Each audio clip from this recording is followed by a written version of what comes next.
this 90-day rule, when a veteran appeals to the Board of Veterans' Appeals with the form known as a Notice of Disagreement, they have to either give all evidence they want considered right then and there with their appeal form, or they have 90 days from the date of the hearing to submit any additional evidence.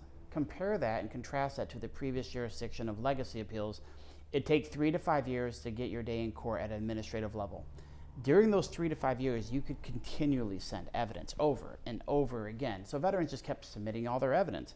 But what the judges are doing and what the VA is trying to do is limit the scope of how far back and how much evidence needs to be reviewed by the board judges and by the VA adjudicators. So I understand what they're doing, but it's critical for the veteran to understand that evidence submitted during the pendency of the waiting time for a Board of Veterans' Appeals hearing or decision, you have a 90-day window where all of the relevant evidence and all of the critical evidence from the previous 2 to 4 years needs to be submitted during a 90-day window. Otherwise, it might not be reviewed. And if it's not reviewed, you really don't have legal argument, because you submitted it during a period where it wasn't supposed to be submitted.